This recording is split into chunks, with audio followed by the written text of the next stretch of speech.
And the committee will come to order. We're now going to start our second round of questions. Members will each have the opportunity to ask 5 minutes of questions, and I will start with a question to Secretary Mayorkas.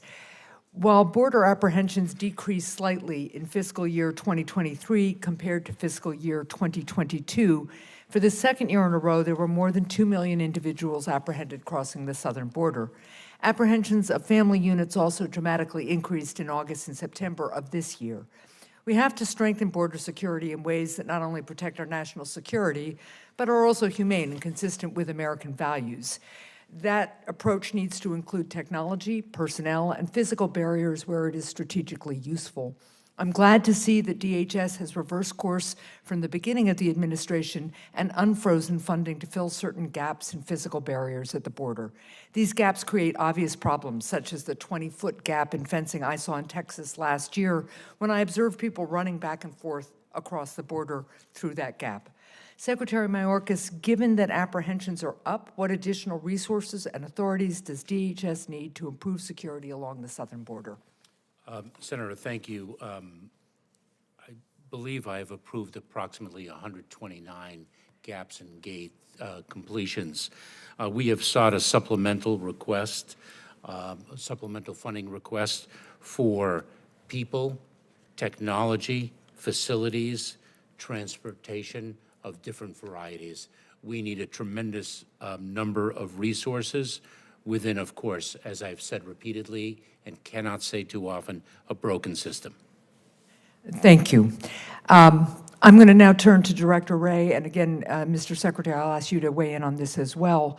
In the past 2 weeks, Iranian-backed terrorist groups have escalated attacks on U.S. assets in Iraq and Syria.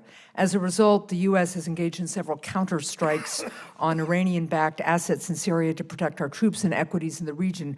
Are you seeing an uptick in threats to Americans at home or abroad, and what are your agencies doing to increase security at home in light of these growing tensions? And are you concerned about potential retaliation here in the homeland due to the U.S. counterstrikes in Syria? So a whole number of things packed into that.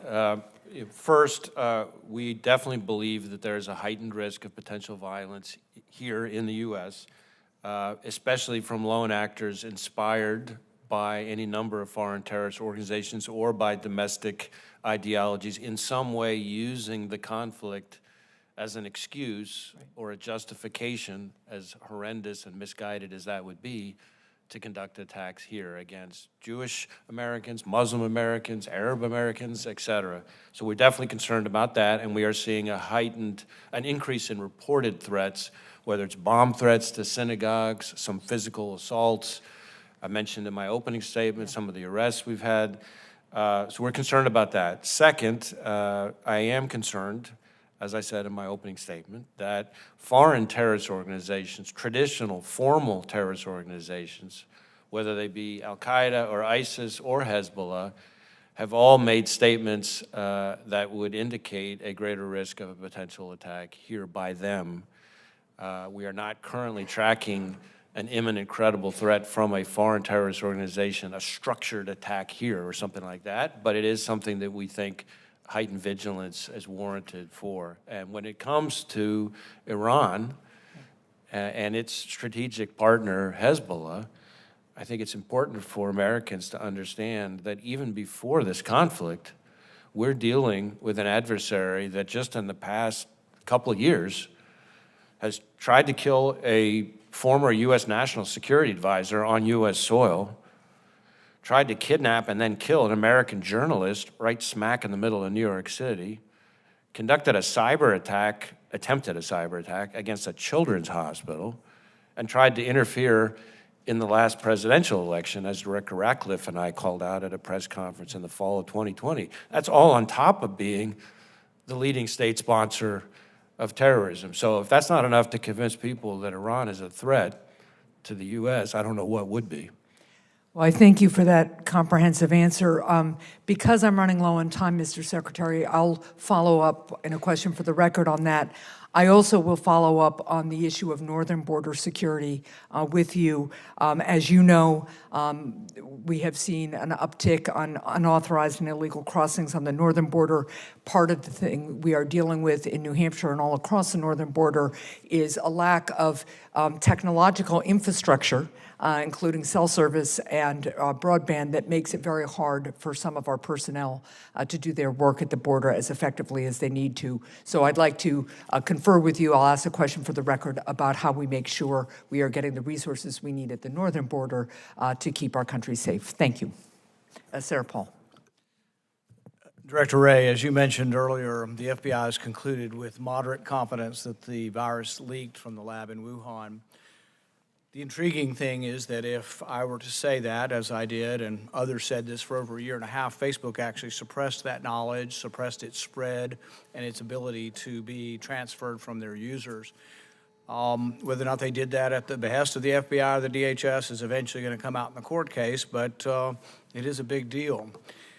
I've met with the FBI, and one of the things I'm interested in is trying to get people on both sides of the aisle to be interested in the possibility that what happened in Wuhan could happen in the United States. It could happen in 20 different labs around the world. It could happen with nefarious actors. It's something we should be concerned with, the idea of making and creating viruses that are more dangerous than occur in nature. One thing that would help us would be to reveal more to us of your conclusions. So, for example, for the longest time, I'm pretty sure it was classified that you had even concluded that. I think your public statements were the first time we ever were heard publicly that the FBI had actually made a conclusion. So even the conclusion was secret for a long time. Now, you had to have an analysis. You must have a paper sort of description of your thought process.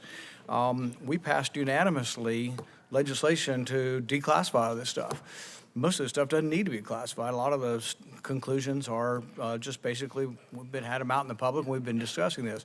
But it would help the debate and maybe help us prevent something like this from happening again if you'd release your report. Are you going to declassify and release your report that allows you to conclude with moderate confidence that the virus came from the lab? Well, I know my staff has been engaged with you directly on this, including the head of our WMD directorate, and I expect that to continue. I know you've asked for a number of documents that I believe we're getting ready to provide to you potentially as early as this week. As to what can be shared publicly as opposed to shared with you in your oversight capacity, that gets a little more complicated because sometimes the information is interwoven with other agencies' information we don't entirely control. We don't want to know who your sources are. We want to hear your conclusions. We want to have what your scientists have looked at. And one of the specific things we asked them, they said they would be forthcoming with, and the meeting seemed to include cooperation, but then they just go dark on us. So, for example, one of the most important information from my point of view that suggests this came from Wuhan is that in 2018, the lab in Wuhan, along with a scientist at University of North Carolina, along with Peter Daszak, applied for money from DARPA. They wanted to create a coronavirus that had a cleavage site in it that's more commonly found in human viruses. They were denied the money, but that led us to thinking, and a lot of people thinking, wow, they were already asking for money to create a virus that has the same structure as COVID had. There apparently are other grants, and I've been trying to get the grants from government for 3 years. The most secretive organization in our government with regard to COVID is HHS and NIH. We pay for all their grants. None of their stuff's classified. They won't give us the stuff. But I think in your review, my guess is your people knew where to look, and I asked them, are there other grants like the Diffuse grant from DARPA that was denied that you can point us to, 4 or 5 other grants that were either given to them in Wuhan, denied to them in Wuhan, maybe given to another country somewhere around the world, but worried us that, and were circumstantial evidence leading us to the conclusion. Those things should be easy. They're non-classified. We can't get them from the NIH. If you've seen them, we just want you to help us because it needs to be public because our concern is this could happen again. There are scientists, legitimate, pedigreed virologists at major universities who believe not only that this came from this lab, but the next one could kill 5 to 50%. What if they're aerosolizing Ebola virus or Marburg virus or Nipah virus? This is as dangerous as nuclear weapons, but we've had only one side sort of interested in this so far.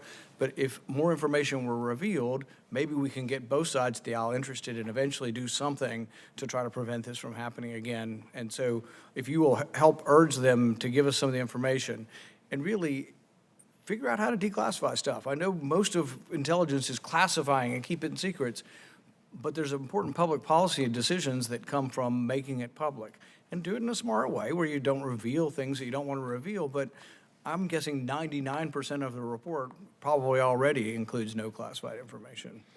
Well, we look forward to working with you on this. I'm very proud of the work our folks did here.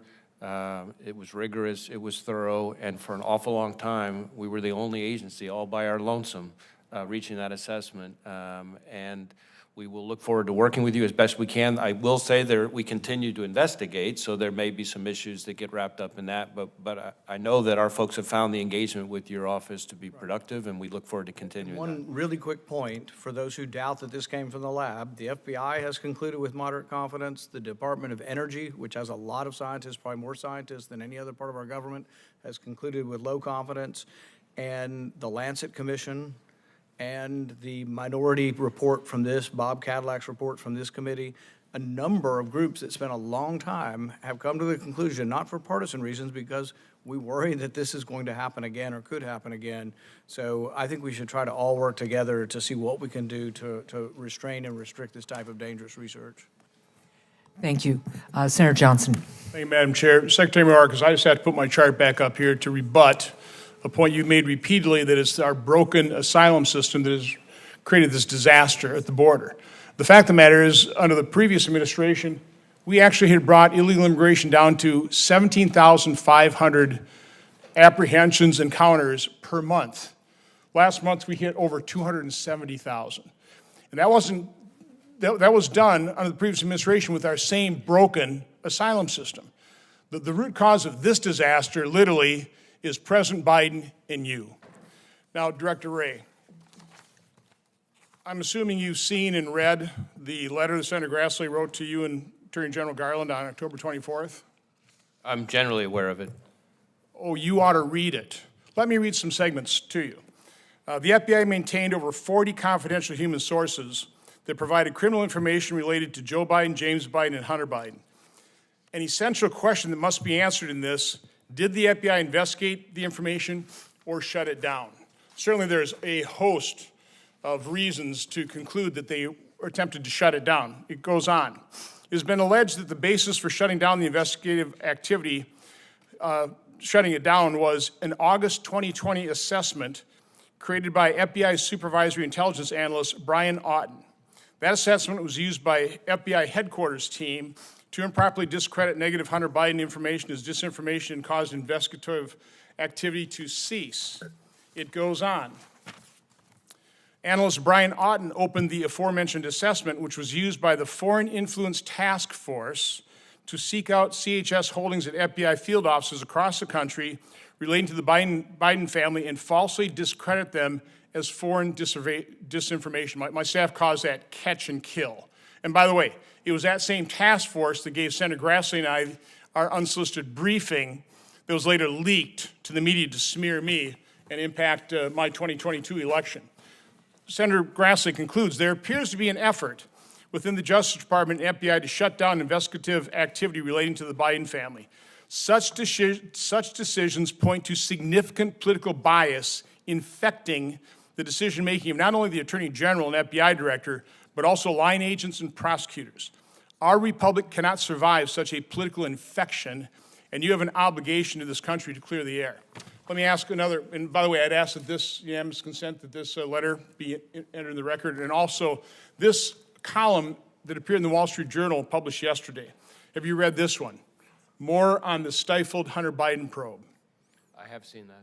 Okay, we'll enter that in the record. Again, this column is written based on the October 23rd Judiciary Committee interview with former U.S. Attorney Scott Brady, who was tapped by Attorney General Barr to vet information related to Ukrainian corporate corruption and pass along credible material to offices with ongoing investigations. I'll get some highlights here. The FBI office in Pittsburgh couldn't take any steps without the review and approval of FBI headquarters. Mr. Brady describes a reluctance on the part of the FBI to really do any tasking related to allegations of Ukrainian corruption broadly, and then specifically anything that intersected with Hunter Biden and his role in Burisma. FBI headquarters had to sign off on every assignment, no matter how small or routine, and that this sometimes required 17 different people, mostly at the headquarter level. Mr. Brady said he'd never in his DOJ career seen anything like it.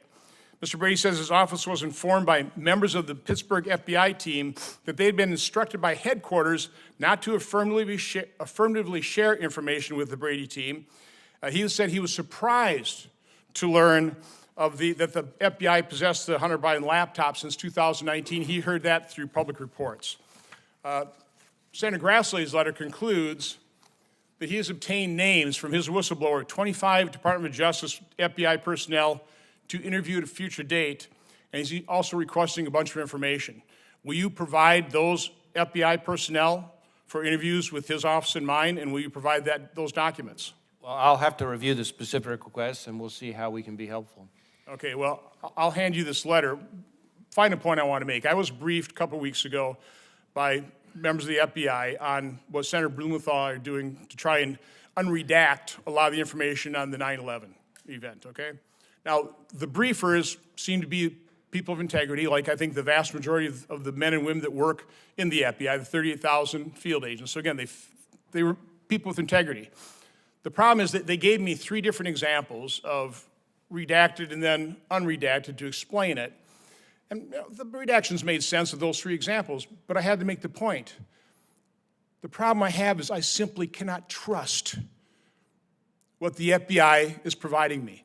And I don't say that with any joy in my heart. That's a travesty. The American people want to believe and have trust in the FBI. We want credibility and integrity restored to your institution. But Director Wray, you have not done that since assuming office. And I could go through a long laundry list of the reasons why that trust has been violated. I don't have it right now.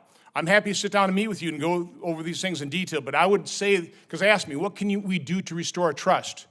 Start being transparent. My final point is, and this is actually a question, why is it? I mean, this makes no sense. I'm an elected U.S. Senator. I have the highest security clearance. Why is it that unelected members of the FBI can see the documents unredacted, but I can't, even in a secure briefing room? That makes no sense whatsoever, but that's exactly how federal law enforcement, Department of Justice, the FBI, who are the law, remain above the law, remain above scrutiny, and completely scorn our constitutional responsibility and authority to provide oversight. We just can't do it, as the chairman was talking about earlier, about how you've basically ignored his requests for credit for or questions for the record.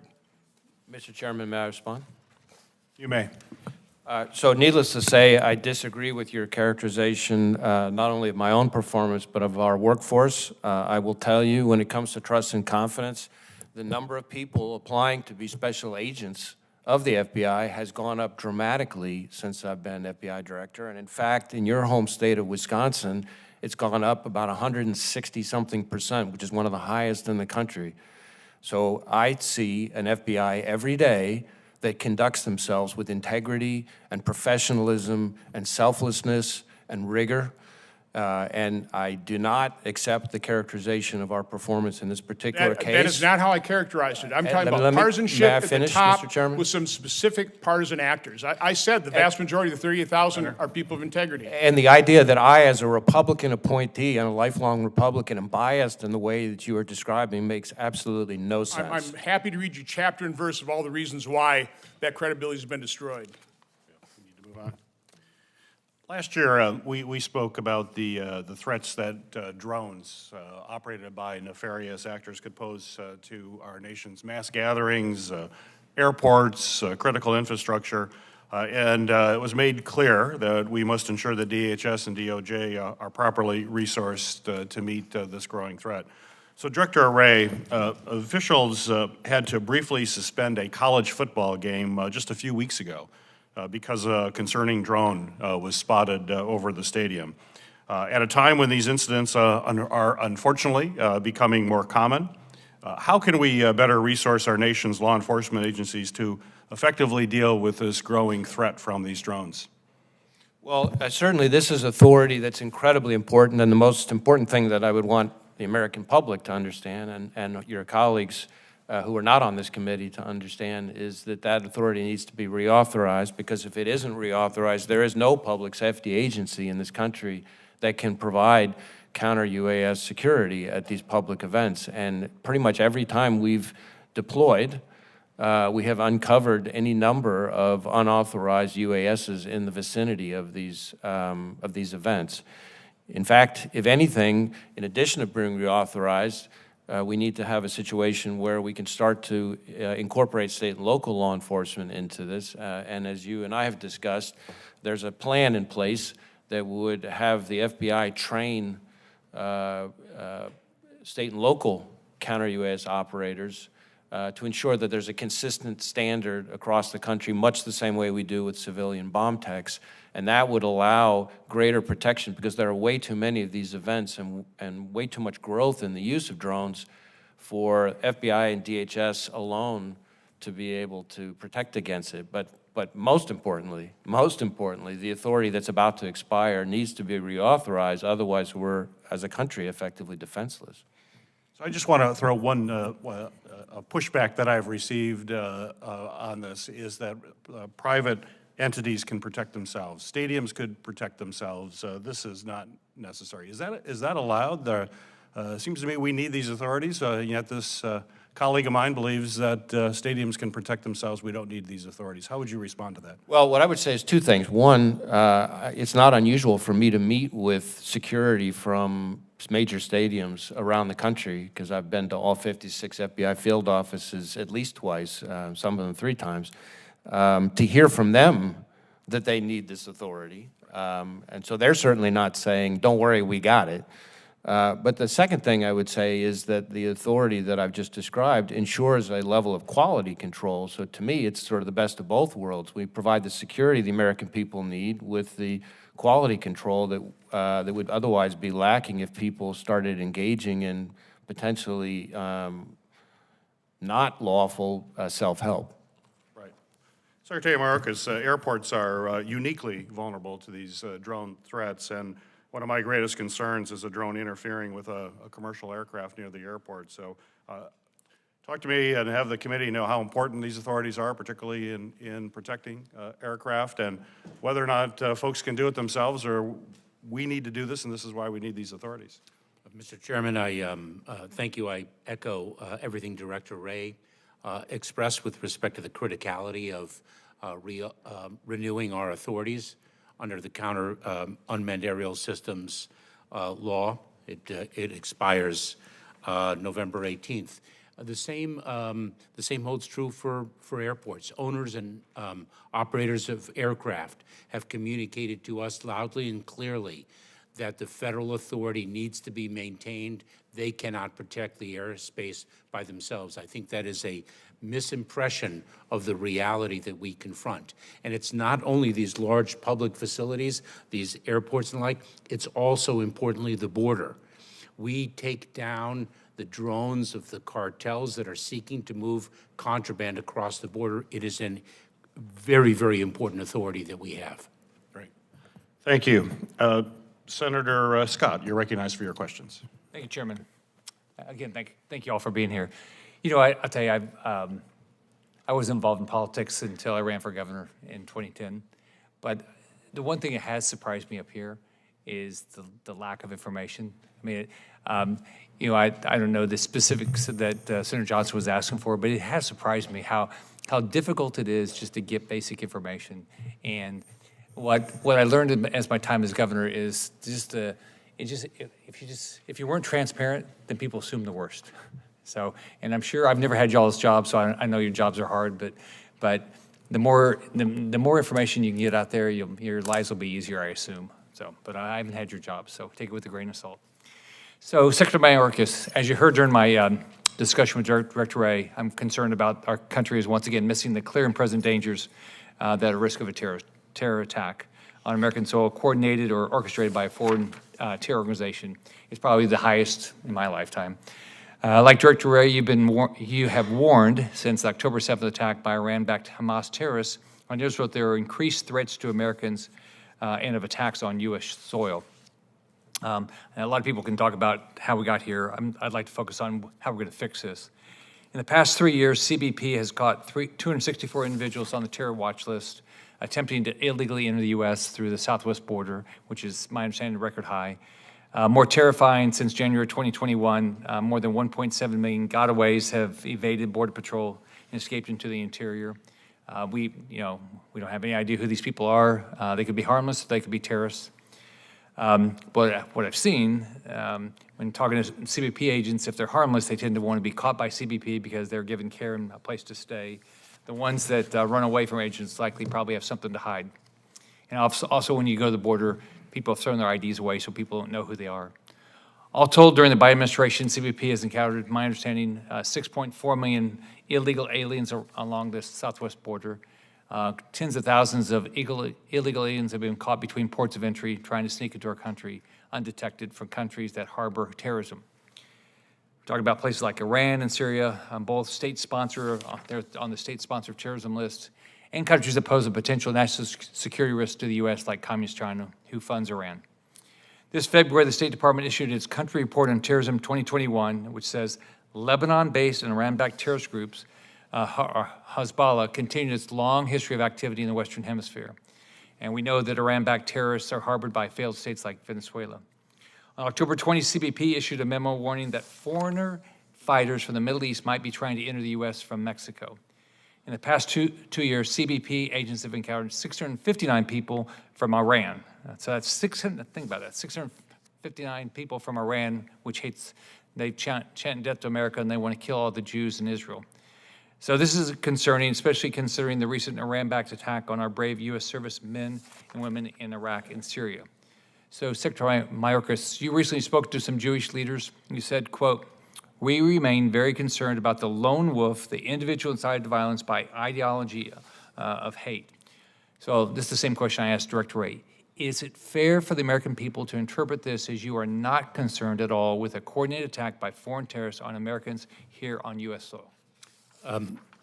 Senator Scott, I would answer that exactly as Director Wray did. We are concerned about all threats, all hazards across the entire spectrum, as I captured in my opening statement, and the safety and security of the American people is our highest priority. Okay. Can you say that Hamas, Hezbollah, or other Iran-backed terrorists are not in the U.S. currently after possibly illegally crossing our southern border? Senator, let me assure you that anyone who poses a threat to our national security or our public safety is an enforcement priority of ours, and we use our detention capabilities to the fullest extent. So you acknowledge that with the number of people that have come across the border, we have the risk of Hezbollah, Hamas, people like that? We meet that risk with extraordinary capabilities of our personnel. Okay. So I just have a final question for each of you, and we'll start with Director Wray. So do you believe, is the United States safer from foreign terror threats today? Are we safer than when Joe Biden took office, from the day he took office?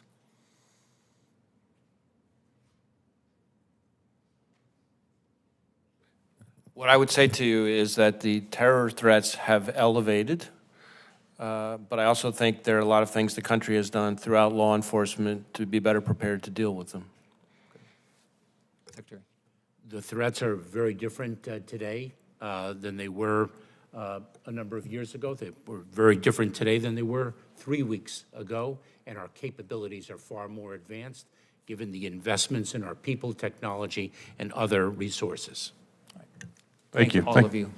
Thank you, Senator Scott. Senator Marshall, you're recognized for your questions. Can I yield to Senator Hawley? Absolutely. Senator Hawley, you're ready. I am. Thank you, Mr. Chairman. Mr. Secretary, when you were last before this committee, we talked about the tens of thousands, it's actually 420,000 unaccompanied migrant children who have come across the border under your watch. We talked about the reports of the number of these children who have been lost, who have been sold into labor trafficking, into sex trafficking.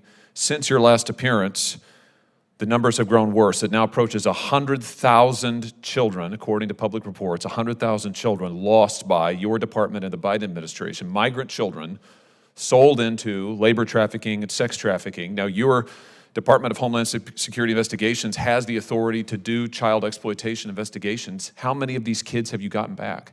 Senator, we actually have prioritized the rescue of children who have been human trafficked. Our role in the immigration process is to, with respect to unaccompanied children specifically, is to turn them over under the law within 72 hours to the Department of Health and Human Services, and that is indeed what we do. But how many of the children, nearly 100,000 children in the New York, you've read the New York Times reports, I assume, Mr. Secretary. I have read many reports, Senator Hawley. But do you know what I'm talking about with the number of children who have been sent to operate heavy machinery, who are not being paid, who are not going to school, who are being denied food, migrant children unaccompanied, who are now in the clutches of labor traffickers? You're familiar with this, right? That is precisely why I revised our worksite enforcement. Good. How many of the focus. kids have you gotten back then? 85,000 or more now. Lost contact with. It's been months since you were last here. How many of those children have you rescued? Can you give me a number? You are conflating issues. So you can't give me a number. You haven't rescued any of these children. You haven't gotten any of them back. You are conflating issues and what is within our remit and what is outside of it. Okay. Well, it doesn't sound to me like this is a priority, and I have to tell you, that's what your own agents tell me as well. A whistleblower from your agency of Homeland Security Investigations has come to me and has said that special agents who are working on child trafficking cases and fentanyl interdiction cases have been pulled off of their investigations and sent to the southern border. Hundreds and hundreds and hundreds of these agents at a time, taken out of the field, taken off child exploitation cases, and sent to the southern border. Here's some of what she said. She said, we're being told to shut down investigations, to go hand out sandwiches, and escort migrants to the shower, and sit with them while they're in the hospital, and those types of tasks. Mr. Secretary, you're taking special agents away from investigating child traffickers and child exploitation when you've lost tens of thousands of kids to traffickers, and you're sending them to make sandwiches at the border. What is going on? You are incorrect, Senator.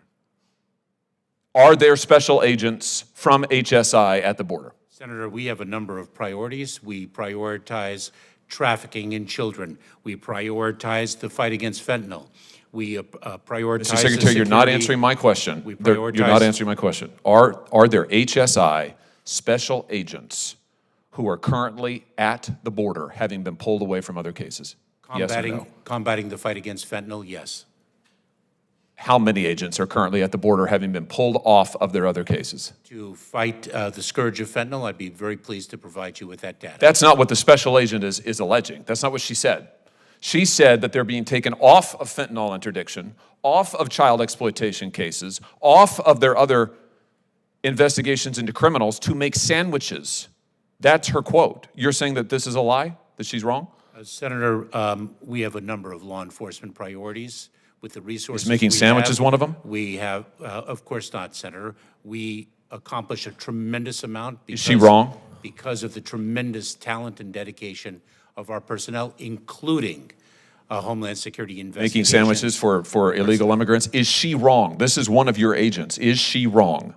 She says that there are 600 at least special agents pulled off of other cases, sent down to the border to babysit illegal immigrants. Is she wrong? Senator, our personnel, we use our personnel to achieve the maximum law enforcement objective possible. That is what we do. And So you're not going to deny it? And I'm incredibly proud of what our people do This every is news. single day. This is news. Well, I want to thank this brave whistleblower for coming forward and let the record reflect that the Secretary will not deny what she has said.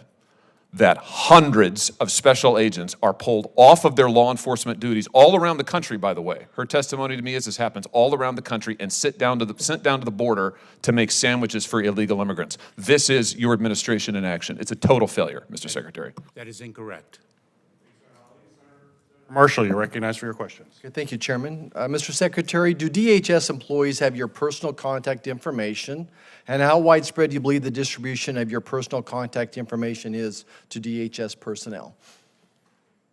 When you speak of personal information, do you mean outside of the work context? Your personal contact information, your personal emails. Senator, I do not distribute that to DHS personnel. Aside from email and text messaging, do you use any other form of personal electronic communication, such as encrypted message applications that may have errantly received or transmitted communications relating to official DHS business? Senator, I follow the rules scrupulously. Is that a yes or a no? Senator, I follow the rules scrupulously. Okay.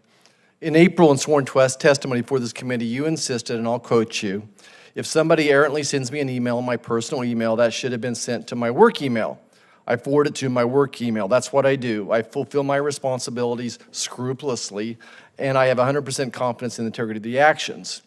Despite that, a FOIA lawsuit by Americans for Prosperity has uncovered hundreds of pages of records reflecting your personal use of personal email account and cell phone for official DHS business since you assumed the office of Secretary. We sent you a letter on July 13 asking for additional questions on your and your subordinates' adherence to this DHS policy on the use of non-DHS emails, but thus far you've failed to respond to me. Will you commit to getting the answers to our letter? I'll be happy to look at your inquiry and respond accordingly. What you've just articulated is perfect evidence of the fact that I have followed the rules. And that explains why there's hundreds of pages of records reflecting your personal email account and cell phone for official DHS business? Senator, you misstate the facts. I've repeatedly said, don't watch what this White House does. I've repeatedly said, don't watch what this White House says, watch what they do. In May, the Biden administration said when Title 42 ended that migrants would face tougher consequences, and I quote that, tougher consequences if they were caught crossing the border illegally. But just in the last border crossing numbers from this past week, the Biden administration's actions showed that Border Patrol released with no consequence 156,000 migrants into the U.S. in September alone. Mr. Secretary, what are the consequences your administration threatened? From where I stand, the only consequences I see of border crossings are the historic number of crossings and the consequences that the American people are less safe today than they were 3 years ago. Senator, that is incorrect. Removal and return of individuals under Title VIII of the United States Code is one example of a consequence that we deliver. In fact, in fiscal year 2023, we removed or returned more than 620,000 individuals. Just recently, we announced that we negotiated an agreement with Venezuela for the first time. So you sent back 10, maybe 200 people, but there's tens of thousands of them are still here. How do you explain the 156,000 migrants in September alone that were released without any consequences? That is incorrect. So you didn't release 156,000 migrants into the United States. Senator, those individuals, when they are processed, they are placed in immigration enforcement proceedings. If they do not qualify for relief, they are subject to removal. If they qualify for relief under the laws that Congress has passed, then they have established a basis to stay in the United States. What percentage are removed? What percentage have been through the process that are then removed? What percentage of these folks actually have had a hearing? How long is the wait for this hearing? How would you describe these to the American people that would make them feel safer today, how you handle that process? The wait for the hearing is a perfect example of how broken our immigration system is. And in fact, when I first entered federal government here in Washington, D.C., after 12 years serving in California as a federal prosecutor, I learned that the time in between encounter and the final adjudication of an immigration case in 2009 was more than 6 years. So this problem of a broken immigration system has lasted for more than 2 decades. I believe the system was last reformed in 1996, and we are long overdue for a fix. Would a first safe country asylum policy make us more safe or less safe? Senator, the issue of a safe third country agreement is a matter of negotiation with third countries. That's not And- my question. and Would it make us more safe or less safe if there was indeed one? It is a complex question that cannot be distilled with a simple question and answer as you have posed. Two-thirds, maybe 70% of the people that are encountered at our borders go through an asylum process. What percentage would you estimate if there was a third country policy in effect, or a first safe country in effect? What percentage would that eliminate from ever even getting to our border? I think that's a very difficult statistic to Not a guess. present. I mean, you're But- the but- Secretary of Homeland Security. You don't have a guess how much of an impact that would make. Well, I'm not in the guessing business, but I will say this, that when you ask about a consequence in the absence of one, I think it would be important to ask the more than 1.2 million people in fiscal year 2023 who've been returned, removed, or expelled under the law. Thank you. I yield back. Great, thank you, Senator Marshall. Well, I want to thank our witnesses, but I have one more question, and I'm going to ask Director Abizaid this question. The biological threat landscape is clearly growing in complexity.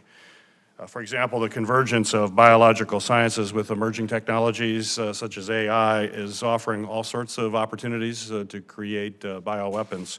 So my question for you, Director, is due in part to the pandemic, we're seeing biolabs spring up all over the world right now. And I, as well as many other experts, are worried that they're not being built to or operated according to appropriate safety standards. So I'd like you to address the committee as to what threats do these weak lab safety and security practices overseas pose to our homeland security? What should we be thinking about? What should we be doing? Yeah, thank you for the question, Senator. This is something that we work closely with our colleagues at NCBC on to, one, try and understand the threat environment, and then two, what kind of protections would best protect against it. Most of what we see today would be at a level of sophistication that the terrorist actors that we follow would not be able to immediately leverage for their own purposes. You mentioned technologies like AI significantly increasing that threat, that capability over time. And I think especially as next generation models of AI come into play, that's going to be something that we'll need to be concerned about. And so regulatory frameworks or different kinds of protections on some of those models that protect against bad actors getting access to the most dangerous kinds of information to assist their capabilities is going to be important. As we look at lab security, one of the things that NCBC is working with its partners on is trying to expand the scope of its monitoring program beyond the sort of high sophistication labs to some of these lower sophistication labs that you mentioned that are of concern. Great. Well, thank you. I want to thank our witnesses for appearing before the committee here today to share your perspective on the threats facing our country and the work that the federal government is doing to mitigate these national security threats and to keep all Americans safe. I look forward to working with my colleagues on both sides of the aisle in the months ahead to ensure that Congress is doing its part to stay innovative and vigilant in the face of constantly evolving threats.